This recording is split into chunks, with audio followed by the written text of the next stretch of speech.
And there came a time known as the third millennium, a time when the people of the earth were ravaged by disease, pestilence, and poisons, a time when the horsemen of the apocalypse ran the multinational corporations, a time when America's citizens were waking up to a future of no money and no jobs, a time when a special man came forward, a man that your American taskmasters did not want you to see or hear, a man whom they took prisoner and hid away, a man whose name is Yahweh ben Yahweh.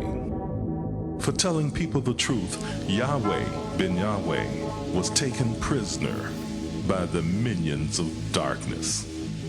For giving people hope, Yahweh ben Yahweh was led away to Golgotha. This is the continuing story of the past and of the future, about good and about evil, about your life and what it will become. A story that tells why the so-called black man of America had to suffer for over 400 years. A story of what will happen to the so-called black man if he returns to the laws, statutes, judgments, and commandments of God Yahweh. Olam shall Yahweh. The universe of Yahweh. Brought to you by the nation of Yahweh. Working for you and your future.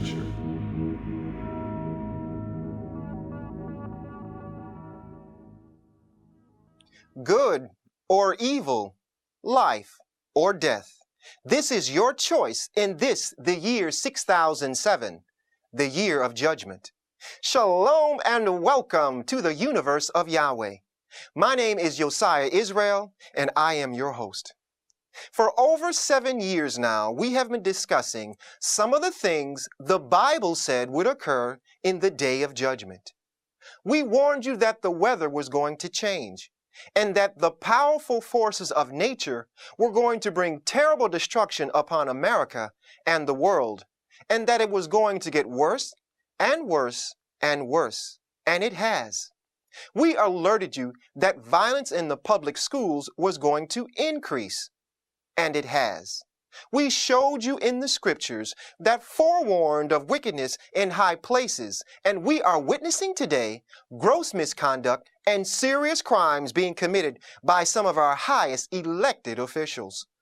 What lies ahead for America and the world is nothing less than the proliferation of deadly diseases and plagues as foretold in the Bible. But there is hope.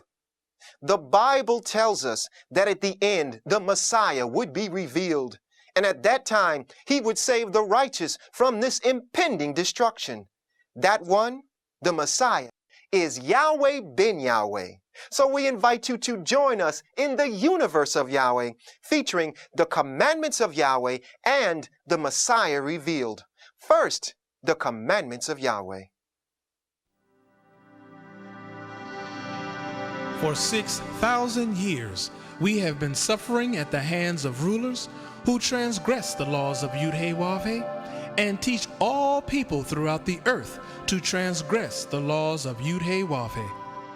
In order to have peace, love, and harmony upon the earth, we must return to keeping the commandments, judgments, laws, and statutes of Yahweh. All of us have been taught that the commandments, judgments, laws, and statutes in the Old Testament Bible do not count today.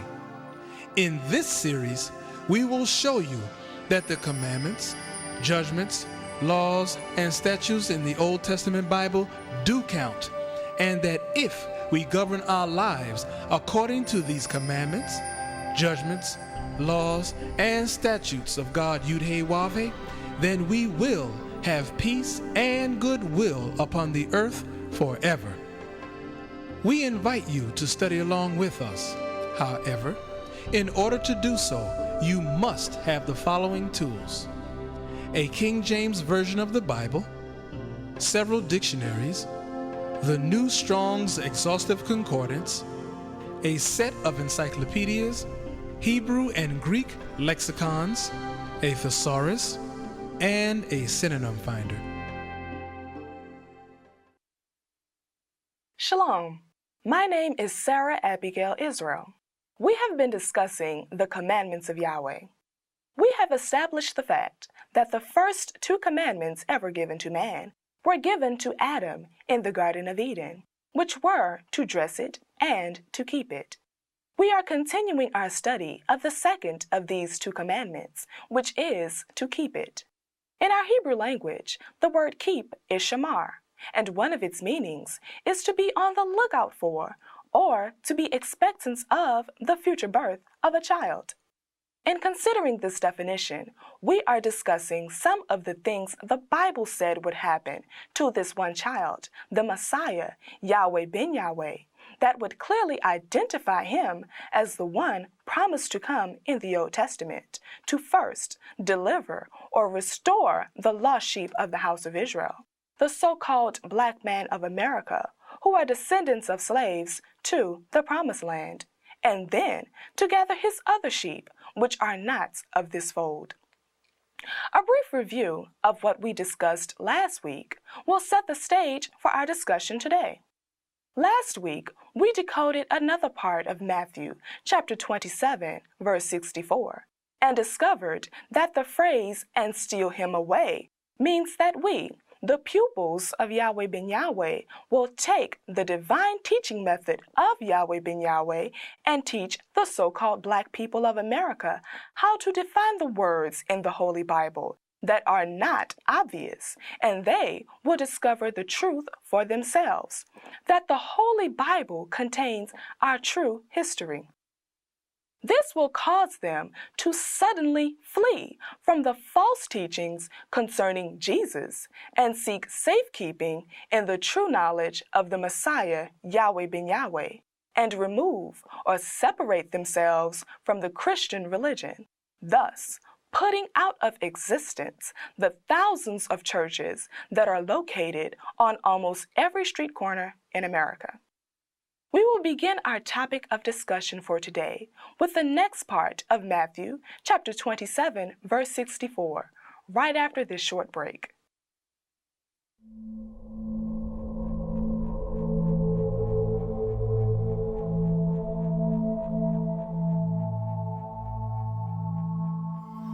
The United States government has declared war against Yahweh ben Yahweh and the nation of Yahweh in its Project Megiddo report, released by the FBI in October 1999. Do you know that this is fulfillment of prophecy? It was prophesied in Revelation 12:7 that there was war in heaven. Michael, the Messiah, and his angels fought against the dragon, and the dragon fought and his angels, and prevailed not. Neither was their place found any more in heaven. In the government's report, the nation of Yahweh is labeled as extreme terrorists, accused of believing that white people are incarnate manifestations of evil. We are even accused of preparing for a race war and are practicing paramilitary operations, none of which are true. This is a divinely declared word war, whose end result was already declared from the beginning. Since war has been declared, read the Nation of Yahweh's battle plan called Operation Word War on the internet at www.yahwehbenyahweh.com. Welcome back. And now we shall decode Matthew chapter 27, verse 64, which reads, "And say unto the people, he is risen from the dead." This is why the United States government commanded a circuit court judge to impose onerous restrictions upon the Messiah to prohibit him from having any communication or association with his pupils. They are petrified that we will say unto the people, He is risen from the dead. Now, before we get into decoding what this means, we want to give you some background scriptures to set the stage for proving beyond a reasonable doubt what the government's greatest fear is all about. And we are going to do this over the next series of shows. So let us begin this series with Jeremiah chapter 16, verse 19, which reads in part, The Gentiles shall come unto thee, Israel, from the ends of the earth, and shall say, Surely our fathers have inherited lies, vanity, and things wherein there is no profit. The Gentiles from all the ends of the earth are going to come to us, the pupils of Yahweh ben Yahweh, and confess that they have inherited from their founding fathers nothing but lies, vanity, and things wherein there is no profit to them. Now let us consult the authorities, the dictionaries, so we can be more specific about whom the Gentiles are and exactly what the words lies, vanity, and things are referring to. The first authority we will consult is the Webster's Second New College Dictionary, copyright 1999, on page 466. In it, the word Gentile is described as a Christian or a heathen. On page 199, a Christian is one who professes belief in Jesus as Christ or follows the religion based on his teachings. Our next authority is Random House Webster's Unabridged Dictionary, copyright 1999, computer software, and it confirms that a heathen is an unconverted individual of a people that do not acknowledge the God of the Bible. Based on these facts, we now know that those unconverted individuals who do not acknowledge Yahweh, the God of the Bible, as well as those who profess belief in Jesus as Christ or follow the religion based on his teachings, have inherited lies, vanity, and things wherein there is no profit. Let us be more explicit about exactly what they have inherited.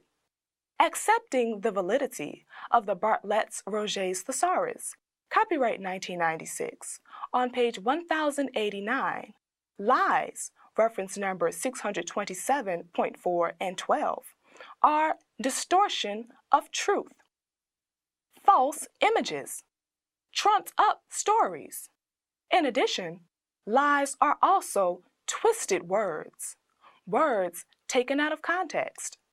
Lies are equivalent to equivocation, double meaning, and to mislead. On the other hand, vanity, reference number 297.1, on page 1385, is characterized as overconfidence or boastfulness. On page 1345, things, reference number 469.3, are classified as possession of land. Considering the veracity of these facts, it is plain to see why the chief priests and Pharisees fear what the pupils of Yahweh ben Yahweh will say unto the people. They know that those who profess belief in Jesus as Christ or follow the religion based on his teachings are eventually going to come to us and admit that they have inherited from their founding fathers a distortion of the truth about the true Savior, including a false image of him. That they have inherited trumped up stories concerning Jesus as Christ. and that they have inherited equivocation, which means things that have been spoken falsely or misleadingly, words that have been deliberately misstated or created to give an incorrect impression. They will come to us and acknowledge that their founding fathers intentionally twisted words, took words out of context, and gave words double meanings to deliberately mislead them. In the end, they will ultimately concede that their founding fathers have caused them to be overconfident and even boastful about the false teachings they have caused them to inherit.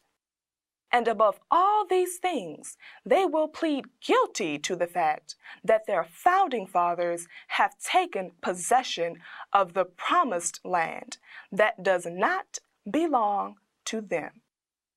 This being the case, they will finally own up to the fact that none of these things is of any profit to them. This is why the chief priests and Pharisees are horrified about what the pupils of Yahweh ben Yahweh will say unto the people. And not only that, but John chapter 11, verses 47 through 48 makes it crystal clear as to what is really at stake here. And it reads, "Then gathered the chief priests and the Pharisees a council, and said, What do we? For this man, Yahweh ben Yahweh, doeth many miracles. If we let him thus alone, all men will believe on him, and the Romans shall come and take away both our place and nation." The chief priests and Pharisees are scared stiff because they believe that if the people become conscious of what the pupils of Yahweh ben Yahweh are writing and saying, all the people will believe on Yahweh ben Yahweh. And as a result, both their place of trust in the minds of the people and their nation shall be taken away. And this is why the Messiah is considered to be such a compelling interest to the American government. Please join us next week as we shall continue our series on exposing why the chief priests and Pharisees fear that the pupils of Yahweh ben Yahweh will say unto the people, He is risen from the dead, as we continue to explore the dark sayings in the Holy Bible and their connection to the pupils of Yahweh ben Yahweh, taking a native command of a language or linguistic rule, while simultaneously maintaining our course of singling out the family of Adam from the perspective of the word watch and its relationship to keep. I bear witness to you today that the Messiah, Yahweh ben Yahweh, is here. I bear witness to you today that the Mahdi is here. I bear witness to you today that Shiloh is here. I bear witness to you today that the great light is here. I bear witness to you today that the Grand Master of the Celestial Lodge, Architect of the universe, is here. I bear witness to you today that the Enlightened One is here. I bear witness to you today that the one all religion has been speaking of for almost 6,000 years is here. Thank you for listening, and join us next week as we continue our discussion of the commandments of Yahweh.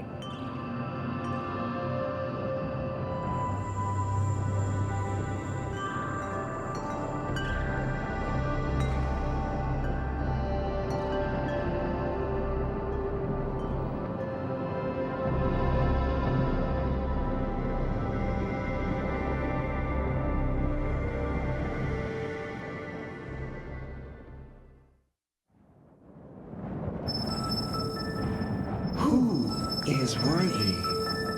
Who is worthy to open the book? is worthy to open the book and loose the seals thereof. And in the midst of the 7 candlesticks, one like unto the Son of Man, clothed with a garment down to the foot, and girt about the paps with a golden girdle. His head and his hairs were white like wool, as white as snow, and his eyes were as a flame of fire, and his feet like unto fine brass, as if they burned in a furnace, and his voice as the sound of many waters. At the end of time of evil rule, the Anointed One, the Messiah, shall appear.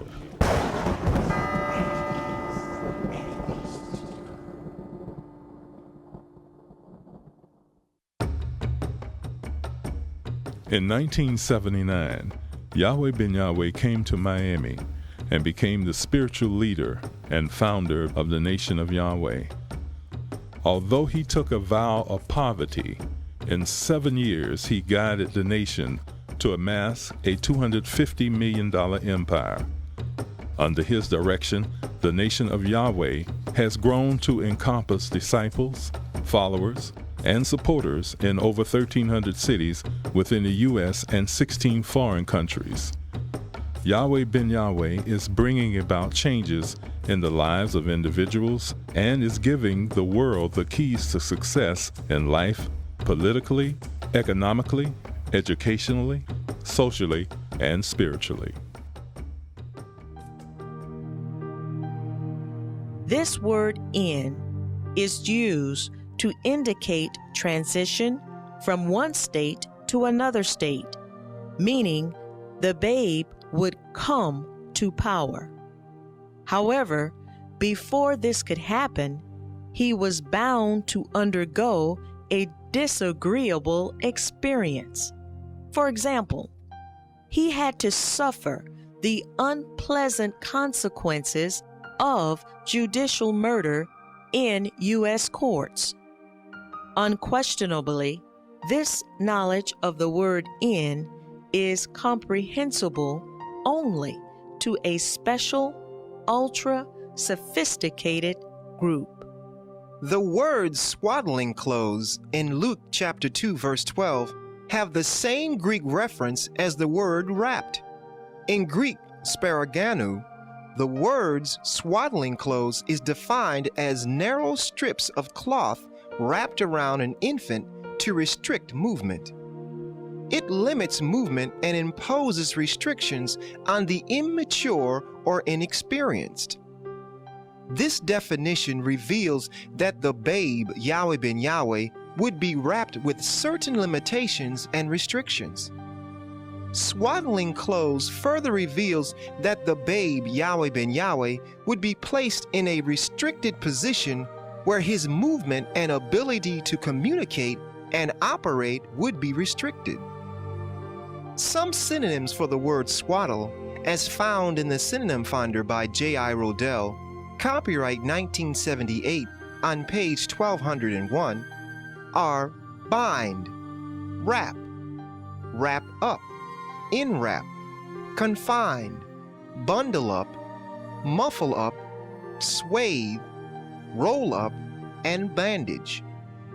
Some additional synonyms for swaddle are enfold, envelop, encircle, enclose, clothe, drape, cover, shroud.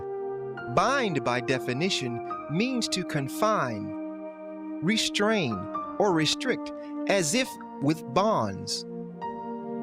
Bind, a synonym of swaddle, means to constrain with legal authority, to take up and hold, to hamper free movement or natural action, to become hindered from free operation.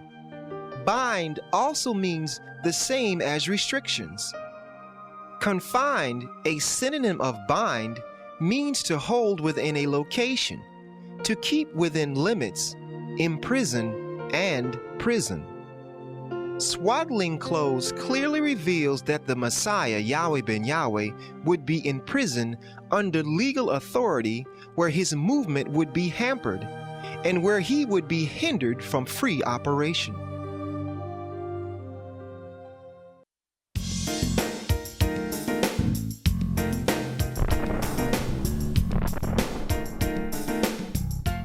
Remember that this is the morning of the third day, and I shall rise again.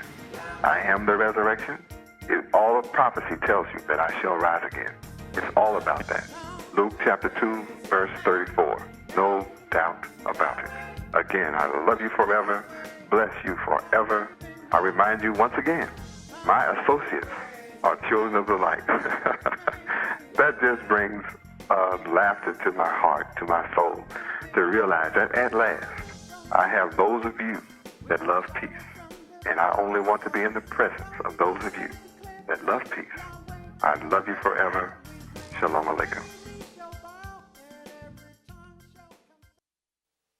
The words swaddling clothes reveal a shocking revelation about the conditions the babe, Yahweh ben Yahweh, would be in today. Swaddling clothes, by definition, validates that Yahweh ben Yahweh's movement would be restricted and that he would be bound. These words clearly verify that Yahweh ben Yahweh would be confined within the limits of prison.